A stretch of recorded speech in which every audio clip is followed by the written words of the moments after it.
Good evening, ladies and gentlemen, and welcome to COASTER-net Updates. We've got some breaking news this evening out of Williamsburg, Virginia, where we've just learned on social media that Busch Gardens Williamsburg has officially closed the Curse of DarKastle. That they put out a post this evening basically saying that the last rides have already been given, that its conversion that they did to Howl-O-Scream, obviously that was a temporary conversion, but they're now going to use this as a show venue area, that the ride will no longer run. Now, Danny, I can't say that this is a shock here. No. Because like I said, the writing's been on the wall. Them converting this to a haunt last year was suspect. A lot of people started thinking, well, maybe that this would be the road that they go down forever. A lot of rumors started popping up about maintenance costs, about lack of ridership, about everything, underneath the sun here. And a lot of people thought, well, this would be something that they would close. Next year's their big VR ride that they're transforming Europe in the air into the ferry ride. And that's a big thing. So maybe they felt that they didn't need DarKastle anymore, that the VR experience on that, the 3D on that would far outshine DarKastle's, ability. That's kind of dated at this point. I don't know. I just find it strange that here, in January that we get this notification that DarKastle is no more. Yeah, and I've got a couple things that I want to say here. First, I'm gonna go on a little mini rant here. First directed at Busch Gardens Williamsburg, which I, for many years, including on this show and on other avenues, have said is my favorite park. And this is I believe, a direct sign of some of the financial troubles that this chain is going through right now. And the shame of it is that we're losing a damn good ride because of it. And for the folks who have been constantly saying that SeaWorld and the Busch Gardens parks, they're not really being affected. And yeah, we're seeing budget cuts, but we haven't seen anything that really matters.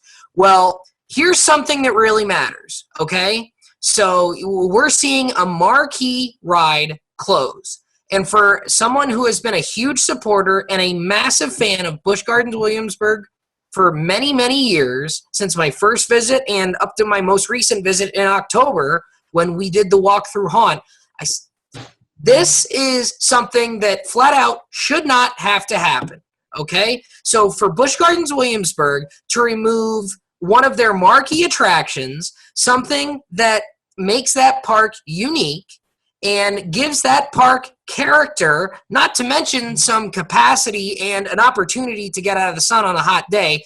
This, from a guest standpoint and from a theme park fan standpoint, is absolutely ridiculous. And I think it is absolutely bogus that this ride is coming out. This ride is only 13 years old. It's 6 years younger than Spider-Man, which is running absolutely beautifully. You can talk maintenance costs. You can talk all that. I understand that probably factors into this. But at the end of the day, this is something that should not be happening. This is a ride that should not be removed, because at the end of the day, this is something that gives this really takes down Busch Gardens Williamsburg in my mind, and this makes it, tonight sitting here, it makes it very difficult for me to defend this park as my favorite park, because one of the things I loved about Busch Gardens Williamsburg is that Curse of DarKastle was a ride that I could not ride at any other theme park on earth. And that was something I loved and something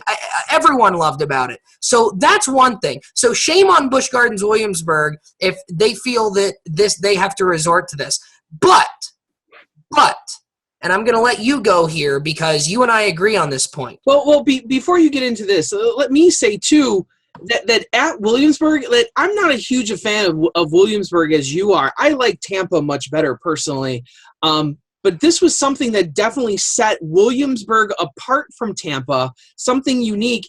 This was my second favorite ride in the park. That I like, probably Verbolten's my number one ride there. Yeah. First at DarKastle. I can remember when, a few years back when I went there, I was marathoning the thing, and maybe that's part of it too, is ridership. And I rode 6 or 7 times in a row. I thought it was a great ride. I thought it told a great story. But Danny, you just brought up something. But yeah, to go off of that. But again, you said your other favorite ride was Verbolten, because Verbolten is a ride you could only ride at Busch Gardens Williamsburg. You can ride other B&M hypercoasters. You can ride other B&M inverts. You can ride other B&M dive coasters. You can ride other aero loopers. You can ride the exact same ride as Tempesto. Verbolten is a ride you only get at Busch Gardens Williamsburg. You only get that ride. You only get that story there. Same thing with Curse of DarKastle. You only got that ride. You only got that story at that park. So this is definitely a black mark on Busch Gardens Williamsburg. But this is what happens. This is what happens. And we talked about this just a few weeks ago with the Wild Mouse. This is what happens when people get pissed anytime a park decides to close a ride that is mildly popular. This is what happens. They don't tell you about it. Well, Danny, I took some flack on social media the other day because I suggested that the reason why parks are now closing rides in the off season without any notification, without any warning ahead of time, is because they don't want this type of backlash. That you're complaining about it here. You guys out there are watching this update. You're going to feel it. But really, at the end of the day, there's nothing we can do about it. There's nothing we can do. And I almost think that that's what the park wants.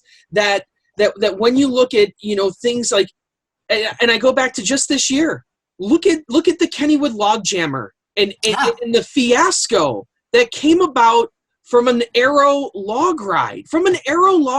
That these things have been coming out of pretty much every park, and I don't know if that's the case. Kennywood is a special scenario as well, where they're stuck in 1960 anyway. So it's like a lot of people have that nostalgia where when you take something out, there's like it's a big deal. Mm-hmm. We saw it with Rolling Thunder at Great Adventure years back. Yeah, I mean one of the most Rolling Thunder.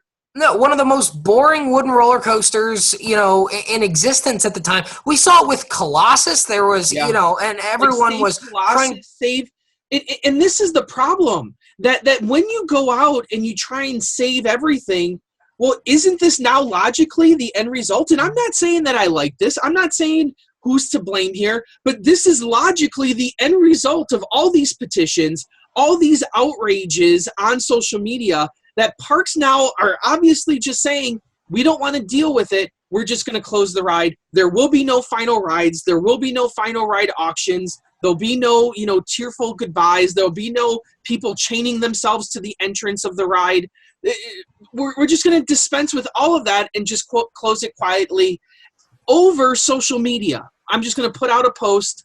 Who's going to see it? I don't know. If you don't go through and see it, and if obviously this is going to become a somewhat of a big story here, but it's just sad, the state of affairs that, is this the future? Is this what's going to happen from now on?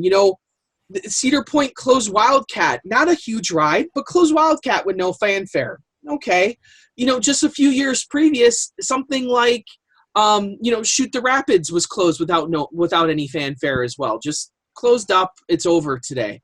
But a few years before that, you had Paddle Wheel Excursions have a huge send-off. Disaster Transport had a huge send-off. People enjoyed it. Got to, raise some money for charity. Got to go right at a final time. Had a great evening. I was at both of those events. People had a good time. But we're not getting that anymore. You don't get that luxury. You don't get that luxury when you don't accept change. And here's the thing. I've been a member of ACE for, since I really started getting it. I've been in ACE for 13 years, okay? I understand there's a historical aspect of ACE. I understand there's a preservation aspect of ACE, and I fully support every bit of that. I understand that you want to have some of the old rides and the classic rides that, from 100 years ago. It's really nice to have some of those in your park. But at the end of the day, part of this industry and part of parks being successful in this industry is the ability to change and the ability to innovate and kind of go along with the times, because if you don't innovate and you don't bring in new stuff, the old stuff can only take you so far. It's nice to have some of that. And at the end of the day, you and I were pissed that they closed Dueling Dragons, okay? We were very upset about it, but at the end of the day, they announced it 2 or 3 months in advance, and I got to go down, and I got to ride it one last time and enjoy it, knowing that at least I got to say goodbye to those 2 rides. Same thing with Georgia Cyclone. Now, you weren't upset about that, but I was upset that Georgia Cyclone was closing. They gave me 2 weeks' notice. I got on an airplane. I flew to Atlanta, and I got to enjoy it one last time. And look, Twisted Cyclone is number 3 on my most anticipated ride list for 2018. I'm looking forward to the new version because I understand that enough people didn't like it that it's no longer a moneymaker for that park, and that it's part of the inevitable change of this industry. But when you don't accept that, and like you said, when you try to save everything, you're not going to get the opportunity and, quite honestly, the privilege to enjoy a ride for the final time, knowing that it's the final time. So I'm upset that Georgia Cyclone closed. I'm upset that Dueling Dragons closed, but I'm thankful that I had the opportunity to ride them one last time. But when you try and save everything and all you do is bitch and moan and complain when a ride closes, this is what happens. So shame on Busch Gardens Williamsburg for closing a ride, because I don't think it's a ride that needed to close, at least from a fan perspective. But shame on the fans for what is seeming to be the trend and making this the trend and taking away the privilege of having a last ride. Well, and I you know how much I love Raptor, and I understand that Raptor at this point is from 1994. It's 25 years old. I understand that at some point Raptor is inevitably going to change, going to close. It's going to. It's going to have to. That at some point Raptor will no longer be there. And I just hope that we get to I'm accepting of that fact now. I know this. I know Magnum's not going to be. I know their Raptor's not going to be there. At some point, these rides are probably going to have to close. So I just hope that we get to that. When we come to that point, I'm not wishing for it tomorrow. I just hope that when we come to that point, years in the future, that we'll have the ability to do what you're saying, to get that final ride, to maybe, raise some money for charity, do something special so that we can move on and move into the future. And it sounds silly, but that's what it is. And we as a community have to come together to make sure that these things happen and use some common sense at some point. Everyone's going to love something. Everyone's going to love something. But you can't freak out every time a ride from 1978 closes. I'm sorry. You just can't. Like I no, that's not how this industry works. No, and I hated Dueling Dragons closing. I absolutely hated it. And if you hate it that much, the simple answer is don't go to the park anymore. Don't go. Like if you're that upset over it, speak with your wallet. Because you and I were in the car together on the way to Santa's Village, or on the way back from Santa's Village. I think that Sunday morning. You, me, and Adam Beard, when the blog post went up at Universal, and we spent the next hour and a half before we flew out talking about how much it sucked. And we immediately started looking, Adam and I, you had just recently been down there, but Adam and I immediately started looking, hey, they're closing it Labor Day Monday. Let's go down Labor Day weekend and ride it one more time. At least they're giving us that opportunity, and we were thankful for that. But, that's fine. And the last rider events for charity and whatnot, that's a great idea. I think that's a wonderful cause. But, it's becoming more trouble than it's worth, because along with all of that, which is a lot of work for the park to put that together in the first place, then they have to deal with all the negativity and, the negativity of trying to save a ride, right? And the negativity that they're going to put up with anyway when they announce after the fact that it's closing. And they won't have to deal with the whole save the something, whatever it is, campaigns that go on, because the rides are, the Wild Mouse we talked about just the other week, it was already gone by the time they announced it. There was nothing we could do. It was gone. You can't save it. It's gone already. So they're still putting up with the negativity had they announced that it was closing, but now they don't have to deal with people trying to save it because it's already gone. There's nothing left to save, unfortunately. And sometimes in the case of the Wild Mouse, from all reports since then, it sounds like it was an insurance issue that they couldn't get an insurance company to verify the ride, and so they had to close it. This could very well be a maintenance issue. You mentioned Spider-Man earlier. Universal just poured a whole lot of money into Spider-Man to update all the camera systems in there. Maybe we know the financials of SeaWorld. That probably isn't going to happen here, and maybe they said, well, instead of running this ride in its condition, we're going to just close it. But it's the fact that some people want the closure, want to be able to, have a final ride and move on. But we're just not getting that anymore. So, it's unfortunate that we're not getting that opportunity anymore, because Curse of DarKastle was a very cool ride, a very unique ride, and it was one of my favorites at the park. It was unique to that park. It had a unique story. It wasn't IP based. It was something that came out of the minds of the folks at Busch Gardens, which was wonderful.